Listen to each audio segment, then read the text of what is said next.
Hello and welcome to Unparliamentary Language, a podcast that knows that you don't want an episode. I don't want to record another episode, but this zombie parliament demands that we have one. And how are you, Rob? I'm very well, thank you. How are you? I'm not bad. As I may have mentioned in a previous episode, we've had Pizzamas. That's over now, and I have a poster of the tube in the face of a middle-aged man from America. Covered in pizza stops that are made to look like pizza. So that's happened. And now I'm gearing up for P4A, which is in December, which is the next crazy internet thing I'm involved in. That sounds awesome. I've got my own. There's another crazy internet thing I'm involved in, or at least involved watching. Have you heard of Extra Life, the video game 24-hour streams that they do for the kids? It's for the kids. Yes, I've heard of that. In passing. Yeah. I've been watching a lot of that and donating as I go. There's a lot of goodwill stuff around this time of year. So yeah, if you do get a chance, give it a watch. There's loads of good stuff going on. Is that related to the people who do the Desert Bus at all, or not? Kind of. It might be. There is like a huge. I know it most through Giant Bomb, which is a podcast that I follow and subscribe to, and they do a 24-hour stream. Like both sides of the coast do it. And lots of people related to video game journalism around that website do a lot of things as well. So I wouldn't be surprised if the Desert Bus people are linked in with all of that stuff. It all goes to the same charity. So yeah, it's really good. Yeah, no, any charitable thing is obviously good. But as we approach the cold, we've actually had a few cold snaps here, but I know that it's starting to snow in like Norway and parts of America and Canada. So yeah, as the colder months settle in, I think it's always good to think about people who are less fortunate than yourselves and give some money to, charities like shelter or things for people who are less fortunate than you, because they don't have as much as us, and a cold winter is hard on people who don't, for example, have a house.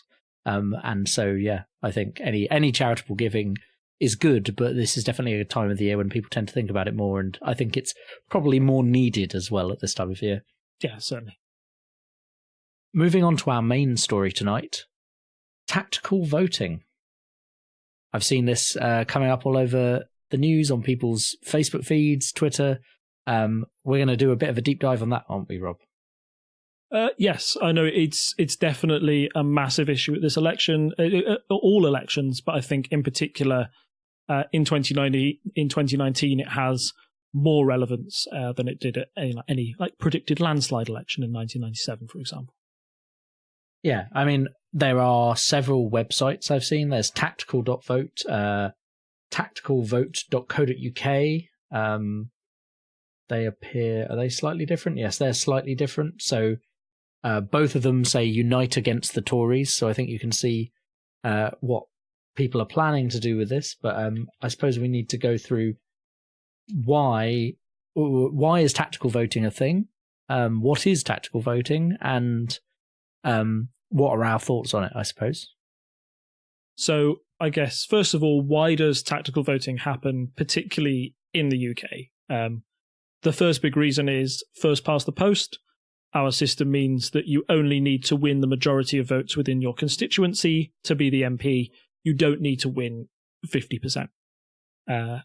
So what happens in our system, where it's not like the US, where there are two big parties, we are a three, or it has been argued after the results of the European election, we are a four-party system now, with Labour, Conservatives who could win, but then the Liberal Democrats and the Brexit Party taking up a significant portion of that vote. And essentially it means that when you've got that many people vying for the most votes, it's really easy to split the vote one way, and it might mean that your least preferred candidate gets in because the two people you wouldn't mind getting in split the vote adversely. So, for example, you have the Conservative vote is split by UKIP and now the Brexit Party, and Labour and Libs traditionally split the vote on the left. Just to complicate things even more, which is particular for the UK, you have places like Wales and Scotland who might vote on regional factors or national issues. So in Scotland, the SNP come into play in a big way. And in Wales, you've got parties like Plaid Cymru, who are promoting national issues, and that goes sort of like beyond some of the traditional left-right divide, and that adds a further complication to your tactical vote.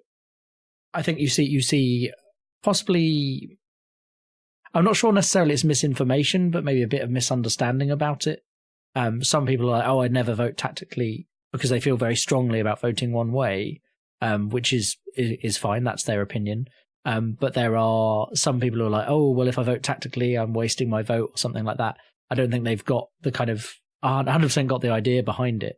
But it's been talked about a lot. So, I mean, I think by the time we get to the election, I would imagine most people will have a good understanding of what it is. Maybe not necessarily why it's so important, but they will at least understand what it is and why you might want to do it.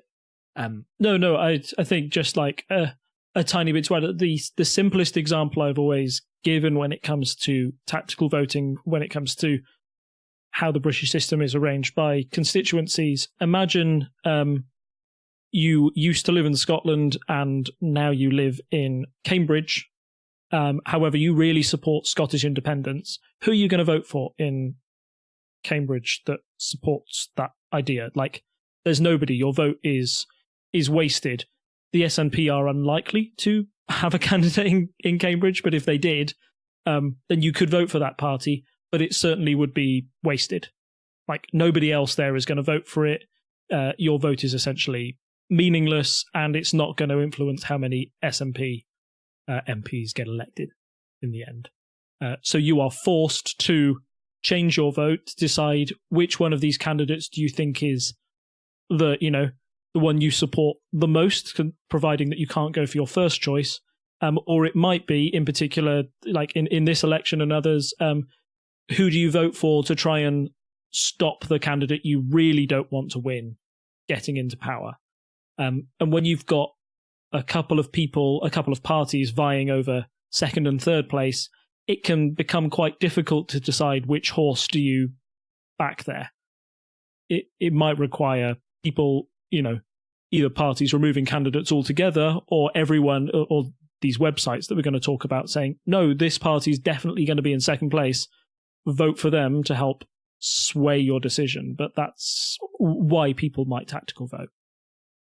So I suppose the interesting thing here is, before we've discussed that there's a split on the left, a split on the right, and normally it's the left that kind of splits more. Traditionally, it's been the Conservatives. There's been a tiny bit of UKIP. There's never really been a massive concern, and it's only like with the 2010 election where the promise. Sorry, not the 2010 election. It's only with the 2015 election where actually UKIP started to eat into the Conservatives, which led in part to Cameron's decision to go for a referendum to try and appease those voters. And now we have the Brexit Party, which we'll probably come round to in a minute properly. But yeah, there's now this cross-party issue of Brexit, which affects each party differently. I mean, we know the Lib Dems are fully Remain, for example. So you can easily keep them on the left of centre and Remain. But then Labour, for example, has a load of very Leave seats. So then it depends, I suppose, are you tactically voting to stop the Conservatives? Are you tactically voting to stop Brexit? And how does that muddy the waters? Yeah, it's really muddied the waters, particularly that there's an attempt, I feel, in this election to turn this into the second referendum. In the referendum in 2016, we had two very clear choices. And in 2016, there were no constituencies to worry about, no first past the post. It didn't matter that all of Scotland voted to Remain by over 50% because they tallied all the votes up together. And when you added all of them together, Leave won. So it's not as easy as that. So when you try and rerun it in a general election, it means that you've got to try and split it down to two parties, one that is pro-Brexit, one that is anti-Brexit. And that's why it's a big issue at this election. You've got the Conservatives and, surprise, surprise, the Brexit Party, who are seen as pro-Brexit, and the big fear for the Conservatives there is that, we mentioned it in the headline section, but also, when with Trump saying, look, I still don't think that this deal is a good deal for Britain, those people who are really determined to have a no-deal Brexit, they might vote for the Brexit Party. That splits the Conservative votes, and that might let a Lib Dem or a Labour Party candidate win in their place. On the opposite side, for Labour, I will say this for record: Labour is like a Remain party. They are, or they are more on the Remain side certainly than the Conservatives. Okay, or can I say that? You see, I like saying they're a Remain party definitively isn't right because they still want to leave. I think maybe the way that this election is split then is between parties who want a second referendum and those who don't. So the Conservative and Brexit Party don't want a second referendum. They believe Brexit is a done deal. It's just a question of how quickly can you get it done. And I would say that they're the get Brexit done now parties. Meanwhile, the Lib Dems and Labour are, no, we need a second referendum. The Lib Dems would stop Brexit entirely. Labour are saying we would negotiate our own Brexit deal, then put it to the people again, and we would respect the result of that second referendum. So, I mean, that makes it harder for people to make a choice, one would assume, because, for example, I know a lot of Labour voters, or maybe voters who were students in 2010, who don't like the Lib Dems still due to what happened with the coalition, but maybe ardent Remainers. So that puts them in the sticky position of, do they vote Lib Dem for Remain on their side? Are they voting because they want to vote Remain, or are they voting for the kind of overall changes? And I suppose it depends. I mean, if you're 100% I must Remain, well, then the Lib Dems are the only party that's out of the, there are 4 parties that have a significant vote share at the moment, according to the polls, and they're the only ones saying definitely Remain, then maybe, revoke Article 50, then maybe discuss a second referendum. Whereas if you were like, oh, I always vote Labour, well, I mean, obviously people who say I always do X are not affected by this, but it's the people in the middle, or the people who are open to changing their vote if it can achieve a certain outcome, that's where tactical voting applies. So why does this matter more to certain parties? Because, I mean, we talk about Labour and the Conservatives being the 2 main parties. With these smaller parties, how is this going to affect their vote? So I think the big party to focus on here is the Lib Dems, for which tactical voting has always mattered, no matter what the election. Before 2019, I think you could say that Britain was definitely in 3-party or 2.5-party politics. So you had 2 big, clear parties in Labour and the Conservatives, and then you had the Lib Dems, who would pick up a certain amount of seats, a fair bit of the overall vote, maybe 15 to 20% in a good year, I'd say. That's kind of off the top of my head. I kind of want to look those figures up a bit more, just so I'm not speaking entirely out of my bottom. Yeah, sorry, I was just checking. So yeah, I had a look at the 1997 election. The Lib Dems picked up around about 16% then, and that probably rose to about sort of 20% in at the height of their popularity in 2010. They've always represented, roughly a fifth of the population. They're enough to have an impact on politics, but that's still not enough to ever realistically say that they're going to be prime minister. So when you're a party that's in that situation where you're seen clearly in third place, a lot of people who are tactically voting are going to ignore you. If you're Conservative and you don't want Labour to get in, you may have been flirting with voting for the Lib Dems, but think, oh no, I've really got to stop this Labour person getting in. I'll vote Conservative. And vice versa is the more traditional argument that happens, that you think that, oh, I really want to stop this Conservative getting in. I would vote Lib Dem because I agree with a few things they'd said.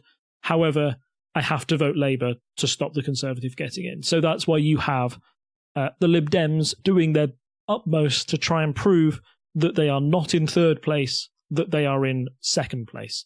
It sounds weird, to say that a party kind of strives for second place, and obviously in constituencies where they've won in the past, they will be promoting the fact that they're in first place. But in this election in particular, the Lib Dems will be really striving to say, look, we are in second place when it comes to, in this Conservative constituency, please put your weight behind the Lib Dems to kick a Conservative out, and the Lib Dems' message for 2019 will be, stop Brexit. I think with the fact that there are two main parties who are nearly always in government, I know the Lib Dems did get into the coalition, but most people's view of the Lib Dems is that they don't win elections. I think that's probably fair to say. Most people think, oh, they come up with these interesting policies, but they never quite get there. And the fact that they did get into government within the last 10 years does show that they can get somewhere, but it was through a coalition. I think, they have to obviously campaign that they're going to have the Prime Minister. I don't think anyone reasonably expects the Lib Dems to come out with Prime Minister Joe Swinson at this election. That seems very unlikely. So there are people who kind of go, oh, well, don't worry about them. So I think that's why they have to go, look, if you didn't vote Labour here, you could stop the Conservative getting in. And some people may say that some people may be of the opinion that they can't possibly vote for the Lib Dems for X, Y, and Z, and still therefore must vote for Labour, even if that means a Conservative gets in. But I think you'd think that most people would kind of go for the lesser of two evils approach if you explain it to them that way. Not saying the Lib Dems are evil here. I'm just saying, like, if someone was adamantly against them, you'd say, well, which one of these do you prefer? And I imagine it's not the Conservative if you're a Labour voter. So I think possibly quite a good analogy I heard the other day was the bus analogy. So it's not that you're voting for picking your party you vote for is not like getting married. You're not saying, I want to stick with this party in perpetuity. It's more like picking a bus, in that you say, I need to get over there. No bus goes exactly to where I want to go, but this bus gets me closer than the alternative. And in the situation where you're like, well, I could get this bus, or I could get this bus, and it's kind of 50-50 between them, and then there's a bus that's going the complete opposite direction. Well, you've got to pick one of those two, and if you think one bus is going to be slightly more reliable in this situation, so say, I suppose it's like if you're saying the Lib Dem bus is running every 10 minutes and the Labour bus in this area is running every 30, and you're like, well, I'll go for the Lib Dem bus then. Maybe that's become a bit convoluted, but I think that was quite a good analogy to kind of explain what's going on here. If you're adamantly opposed to the Conservatives and you have a choice between two or three parties and you look at the percentages, you may come to the conclusion that you need to vote for one you wouldn't normally vote for in order to ensure that you don't get the Conservatives in. And of course, obviously, the opposite applies if you're, an adamant Brexit voter, as we're saying, because you'd be like, do I vote for the Brexit Party? Do I vote for the Conservatives? And this kind of leads into, I think, did we touch on that last time, that the Conservatives, that Nigel Farage had said he was going to stand against Conservatives in every seat? Was that in our last episode? It may have been, or at least that was what he planned to do at the time. Yes, that's what I was going to say. That has now changed. So, the Brexit Party has seen that if they go up against the Conservatives everywhere, they may split the vote, and have the opposite effect. Yeah, it's been very weird how the Brexit Party has, the Brexit Party has sought to remove tactical voting entirely in a lot of constituencies, not all. So, as I was researching the headlines for this episode, I saw over the past 2 weeks an interesting narrative being spun on the front pages, particularly on the Telegraph, the Express, and the Daily Mail, saying, Farage, you should stand down. Farage, the Brexit Party needs to move aside for the Conservatives, or we really risk splitting the vote and not getting Brexit done, because these two pro-Brexit parties couldn't make up their differences. That led to Farage announcing that he would not be standing as an MP in this election, which raised a few eyebrows. You would definitely say Farage is the head figure of the Brexit Party, and you want your leader to stand in a constituency where you think you have the greatest chance of winning. The fact that he's not standing at all made you think, right, how serious were the Brexit plan? Were the Brexit Party's, MP chances? And then yesterday, I believe Nigel Farage announced that the Brexit Party wouldn't be standing in any seat where the Conservatives had won in 2017. Trying to give them a free pass to those seats at least, and then challenging them to win the majority in the rest. And I think he had a lot of internal pressure, was what I heard, because he kind of, very bullish Farage kind of way was like, we're going to stand everywhere. And then a lot of people were like, well, actually, if you do want Brexit, that's not going to necessarily work out for us. Or at least that's what I've heard. It could all be rumours, but I mean, that seems reasonable considering it was kind of an about turn.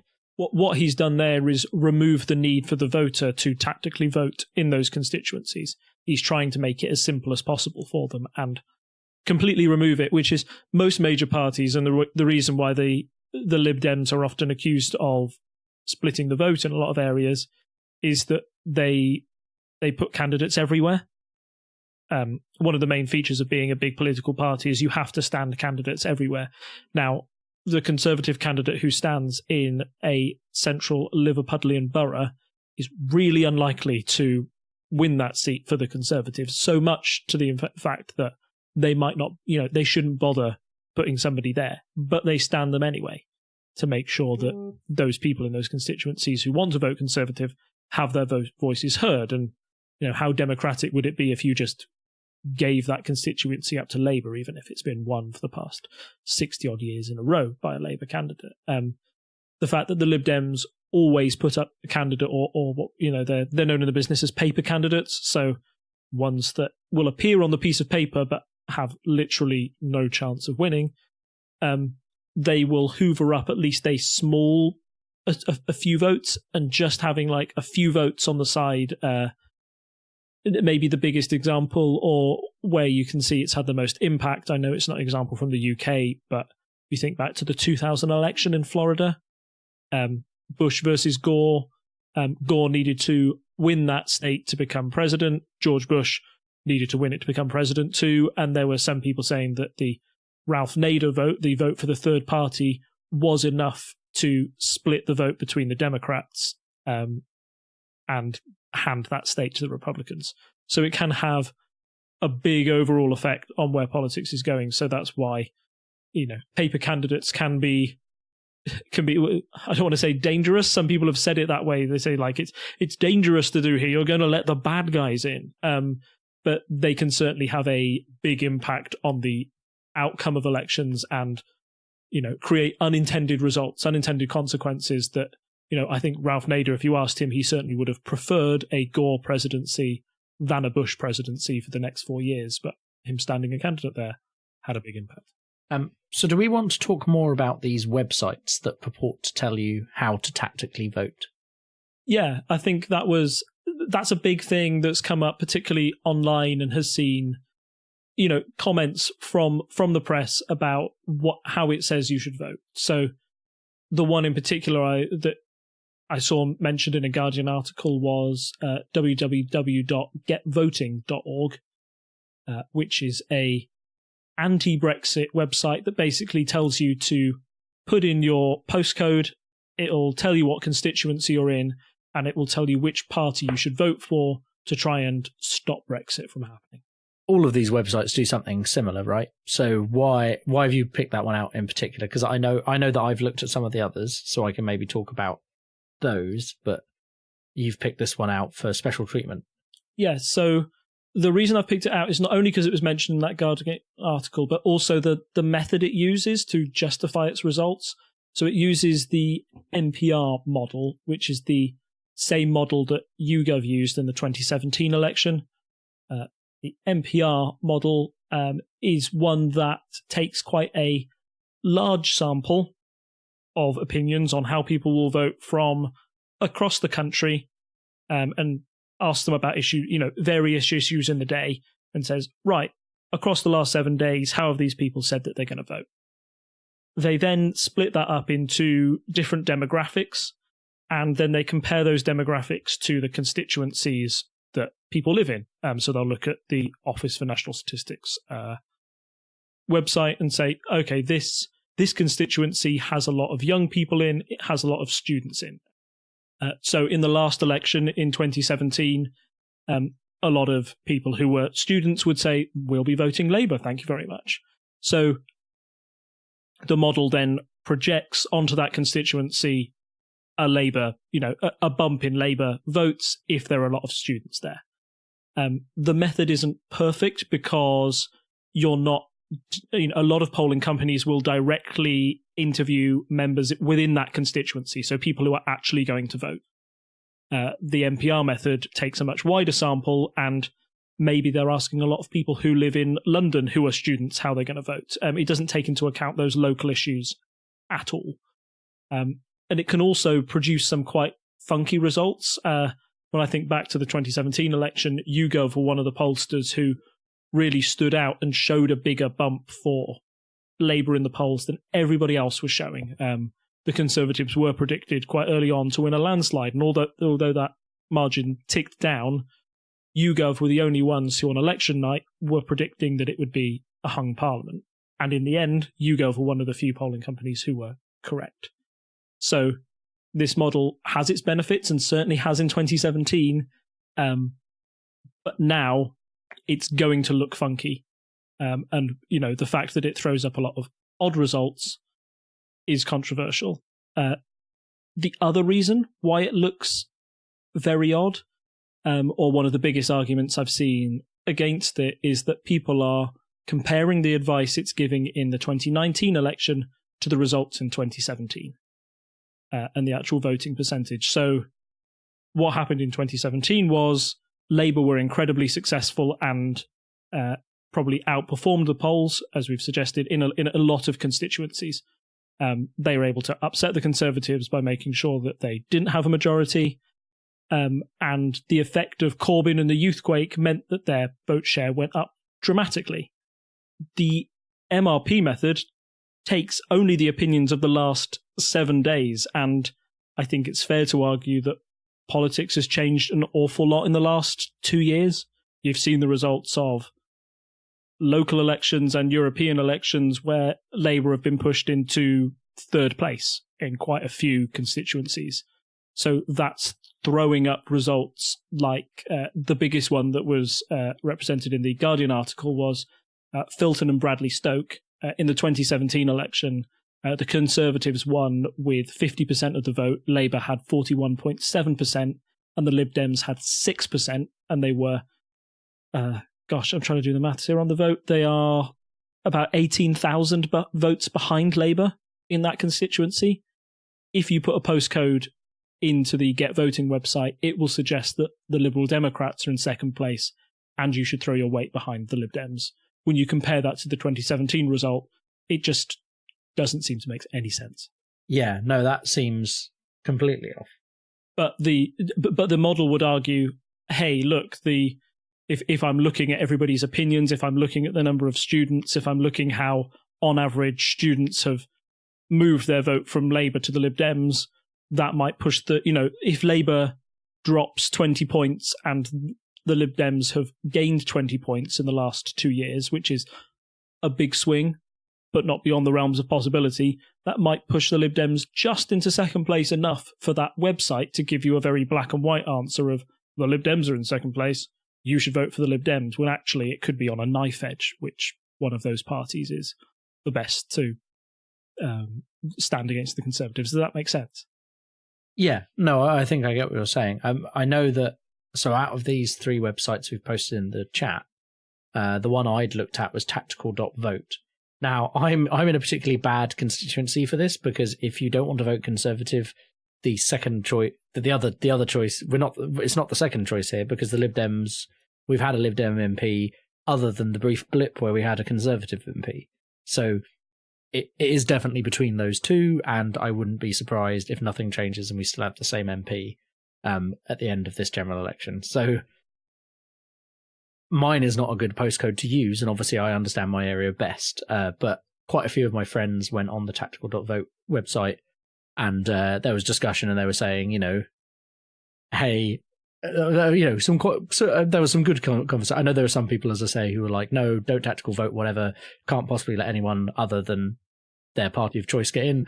But quite a few of my friends were posting to that website and saying, hey, I've checked this out, it looks to make sense where I am, and also, if you're in a seat where this may apply, then it's probably worth considering. However, but their methodology is explained in 6 steps. They look at the result of the 2017 general election in that constituency. In a Tory-held seat, they recommend a vote for the second-place party. In seats where the Tories are in second place, they recommend a vote for the party that currently holds the seat, so stay at the same. In seats there the Tories are unlikely to win, they point out there's probably no need to tactically vote. And then they have special cases for at-risk seats where Tories are in a credible third place and a divided vote could let them come through the middle, to quote them directly. And there they recommend voting for the current incumbent. And then they have switched the safest Tory seats to no recommendation, as tactical voting is unlikely to have any impact there, but might disadvantage small parties for no good reason. So those all seem like quite good rules, and they're not using that MRP model, they're just basing it off the previous result. So the only thing that doesn't take into account is if there really has been a significant shift in the mood of the country since last election. Yes, and I think that's where the conversations around this get messy, because a lot of people can point to numbers and say, my number means more than your number, when actually what you should be saying is all these numbers are valid, we need to try and find an average between all of them. So I'm going to take my constituency, for example, which is one in which the Lib Dems are, in my opinion, attacking really hard. The amount of leaflets I've had through my door, it's been way more Lib Dem than Conservative or Labour. However, traditionally, my seat is one where the Conservatives come first, Labour came second. When Labour were in power with Tony Blair, ours was a constituency that consistently voted Labour and has a lot of old mining towns that have quite a solid Labour base. I think like Midsummer Norton, Keynsham, Radstock, old, places that traditionally were built around coal mining means that you have a lot of Labour voters, sort of like steadfast. They're going to vote Labour. However, what the Lib Dems are doing in their literature is they're saying, they don't mention the fact that they came third by a long way in 2017, but they say, look at the local council elections, where, that takes into a lot of our constituency area and a bit of Bath. In these elections, we beat the Conservatives by so many votes. And then they say, and then look at the European elections in this constituency. In this area, the Lib Dems came second. I think first was the Brexit Party. And then they pushed the Conservatives and Labour into third and fourth place. So they'll use those numbers and say, look at these numbers. These show that we can win, and we're actually the most credible second place party because Labour didn't do very well in the 2 most recent elections. Labour's retort will be, general elections are very different to local elections. If you look at 2017, again, Labour had one of its most disastrous nights, I think, for local election results in 2017. And then a couple of weeks after, that's when Theresa May said, right, I'm going to go for an early election to try and get a massive majority.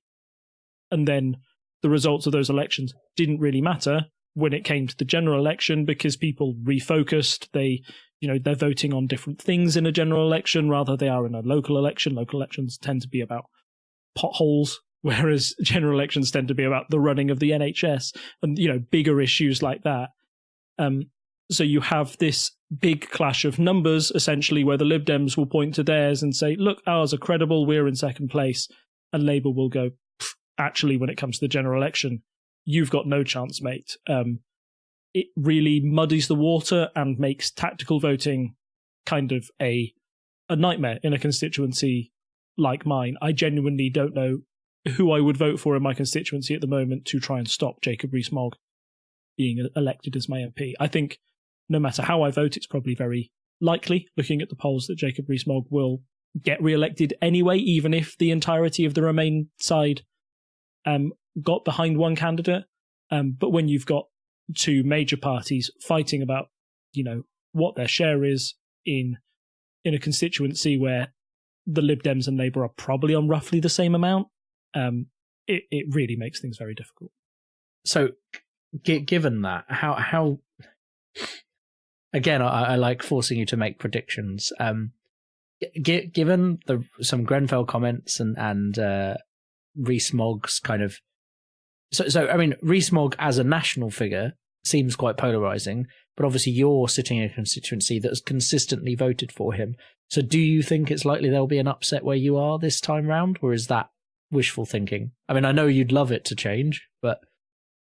So, one, I think it's unlikely that it will change.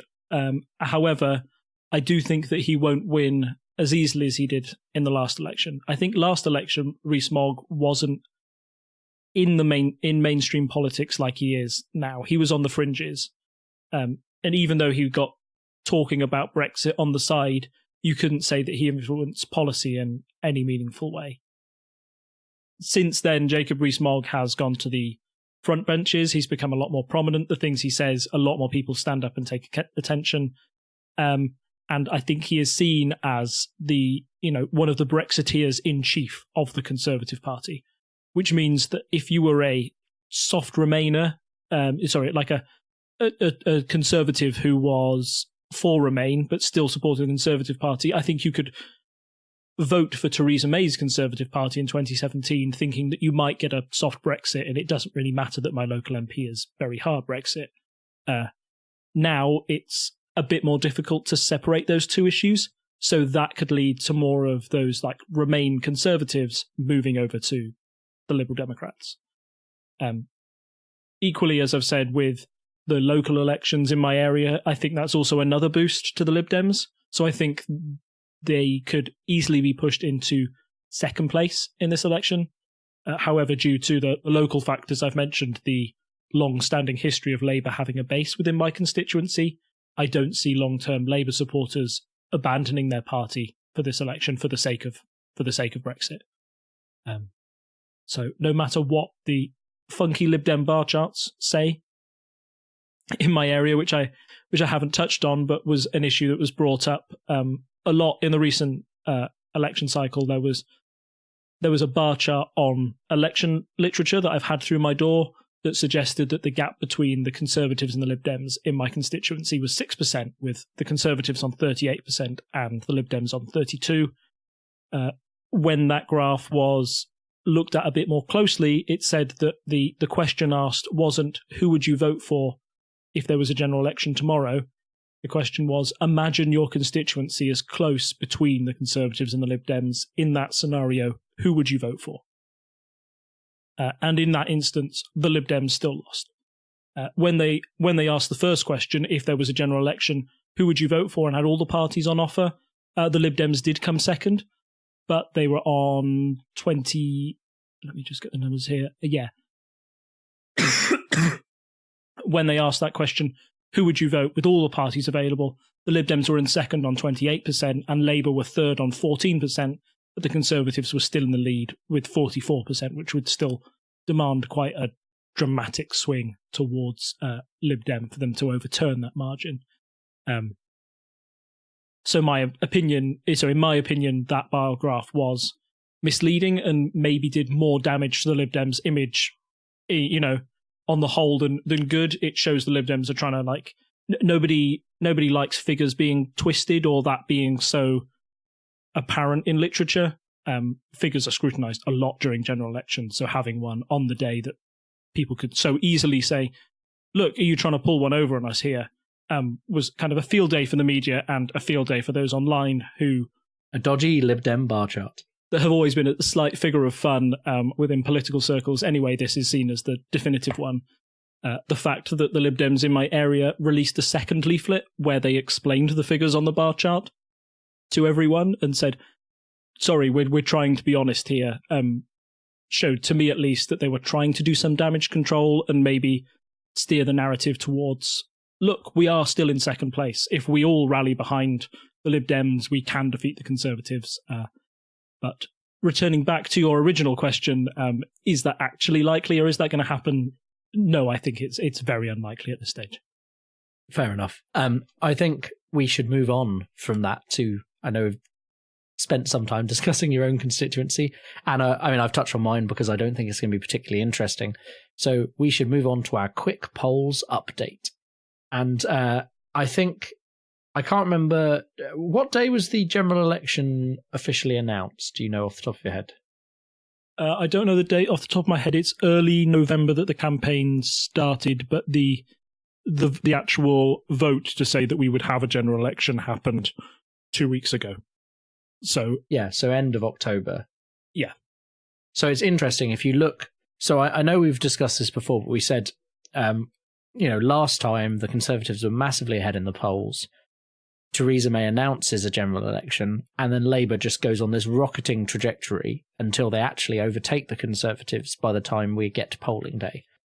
If you look at the current state of play, so from the start of October, both Brexit Party and the Lib Dems have been slowly, steadily going downwards at slightly different rates, but roughly matching each other in their downward swing as people are moving back towards the main two parties with the possibility of a general election coming in.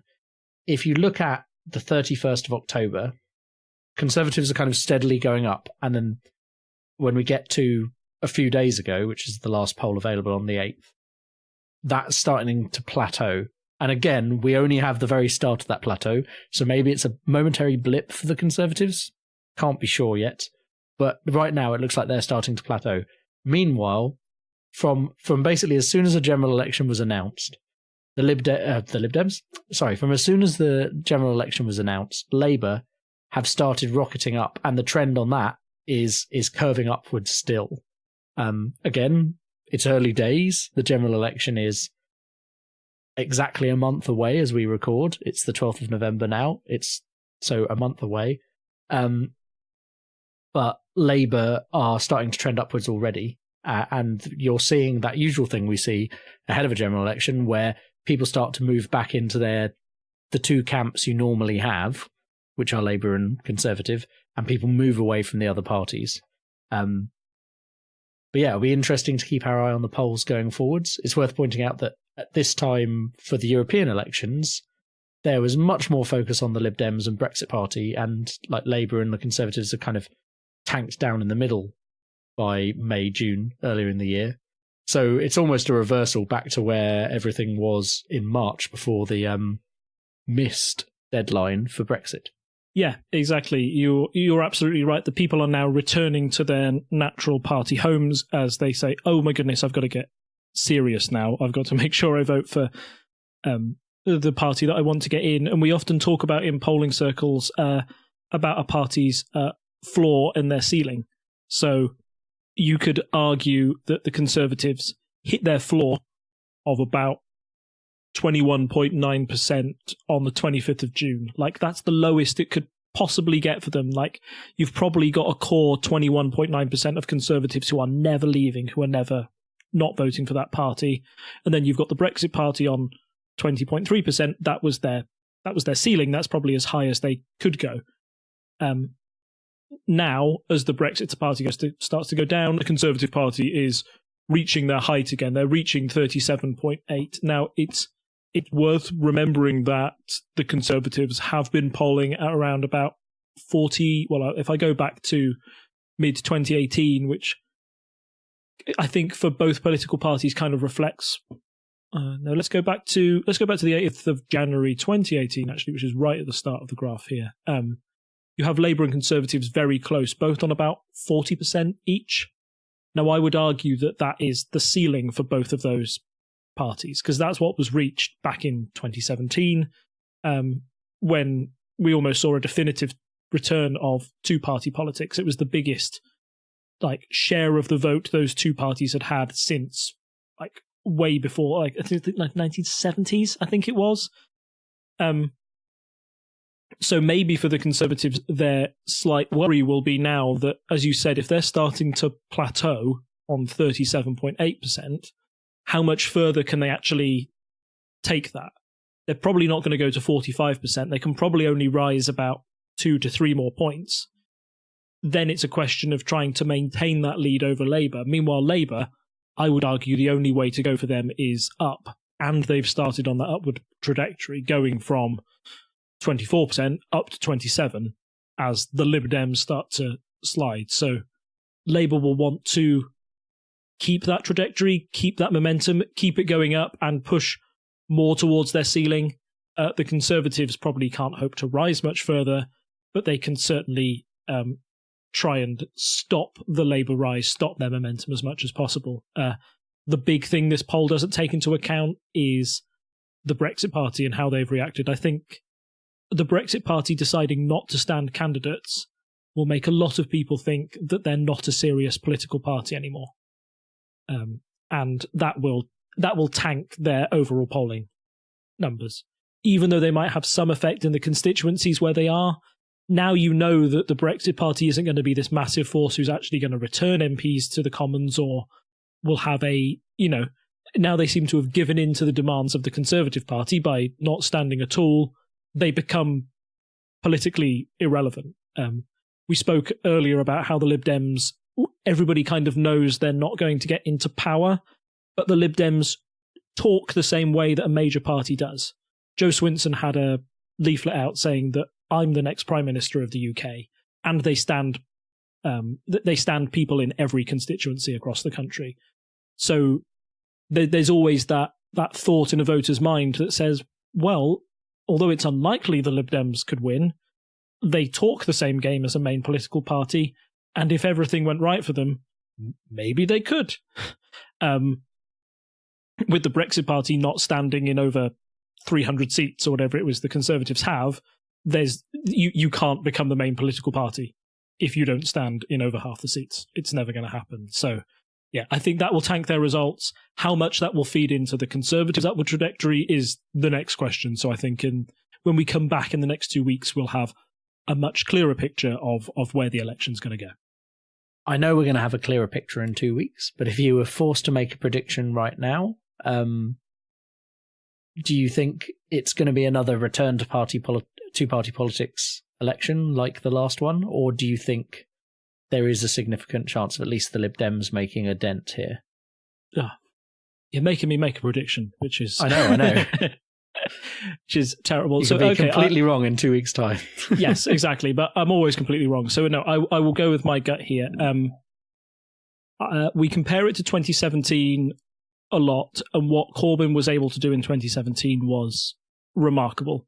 If you spoke to me 6 weeks before the election, if you spoke to me at the same time last year, I would say the Conservatives are going to go to a landslide victory with everything that was in the polls in 2017. And at this stage, now, because of what's happened in 2017, in the back of my mind, I'm thinking, can Corbyn do it again? Will there be this meteoric rise? I don't think there will be the same impact this time round. One, I think Corbyn had great success with being completely fresh in 2017 and untested.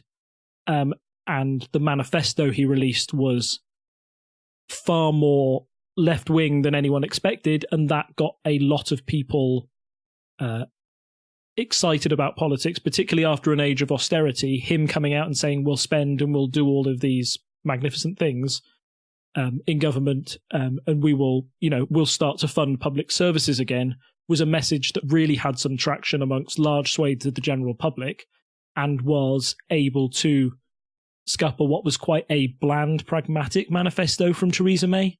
In my opinion, only really succeeded in winning traditional Conservative seats, but really failed elsewhere. Now, I think the Conservatives probably can.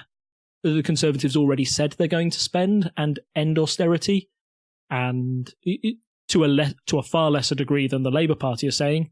But because they're saying they're going to spend a lot more, I think they've got a way to have a small bump to their numbers in that way and convince a few people to come back. I also think Boris can say that he's a big enough change from Theresa May and David Cameron in the direction that he's taken the party towards the right, which can help him maybe win a few more seats that there wasn't so much enthusiasm for the Conservatives in last time. I think the Conservatives had a massive enthusiasm issue at the last election. I don't think enthusiasm will be lacking from Boris Johnson in the same way it was for Theresa May.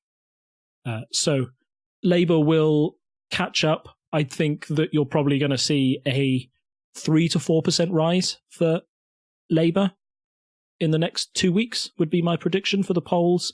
And the Conservatives may rise by about 1 to 2%. at the same margin. If the Brexit Party really collapses, then they could push all the way up to like the 42%. They could go back to Theresa May numbers, which would mean even if Labour rose the 5% I predicted, the Conservatives will probably raise by about 4% as well, and they'll be able to keep that margin. So at this stage, I think that a Conservative majority is likely. Maybe next time would be the time to look more at the battleground constituencies and where the election will be won and lost. I haven't touched on this at all this episode, so I feel it's a bit of a hand grenade to drop at the end of an episode. I was always told never to do this in essays, never sort of like don't leave your big point for the conclusion. But the thing we're not really talking about is that the 2017 election was Labour took control of the cities and the Conservatives won in rural areas. So the Conservatives won where Conservatives should win and Labour won where Labour should win. And because both parties were moving to the left and right of politics respectively, it meant that there were very few swing constituencies and everybody was kind of stuck in their ways. I don't know how the Conservatives moving further to the right necessarily helps them to win a swing constituency, and vice versa. If Labour moved to the left or they're seen as more of a radical left party now, I don't know how that wins them what would have been an old swing constituency under Blair. So those are the big questions. Is there actually a path to a majority, or are we forever going to be stuck in an era where everybody's set in their ways and then never changing their minds? That's the big question I think we've got over the next 2 weeks. And I mean, that's the big test for Boris Johnson, right? Can he win a majority that he needs to push through what he wants to do? Or at least a majority that votes, a majority of vote for voting on Brexit. I mean, I know he's cleared house a little bit on, of the kind of more traditional Tory MPs, and there's been various people standing down, but it will be interesting to see. I mean, so he could maybe form a minority government again, but if he had slightly more people willing to vote for his deal, then that would change the parliamentary maths, and that's all this general election is about at the end of the day. So if we get stuck with another hung parliament, well, it was a waste of everyone's time, which is my main concern. So yeah. But yeah, okay. Well, yeah, we'll keep an eye on the polls. We'll be back in 2 weeks, with 2 weeks to go to the election, and I suppose the one after that has to be the election special, which will have to be straight after, so we'll have to postpone by a day or two, I think. But I assume we don't want to have an election. I assume we don't want to have an episode just before the election and one after. We might unless something massive happens. Unless something massive happens, or, you can leave this in or take it out, depending on what you want to do. If we could do like a 15-minute, this is the eve of the polls. Allow me to make a prediction that's incredibly wrong, and then we can all laugh about it the day after the general election. Oh, that sounds quite fun. Yeah, we can go for that. We can both pop on like the Tuesday before and be like, here's what we think. And then 2 days later be like, well, we missed the vote on that. Yeah, that could be quite fun, and allows us to give, essentially it'll just be a quick polls update on that day before we go to the actual polls to vote. That sounds fun. Yeah, so as usual, thank you for listening. Thank you to those of us. Thank you to those of you who joined us in the chat this evening and listened along.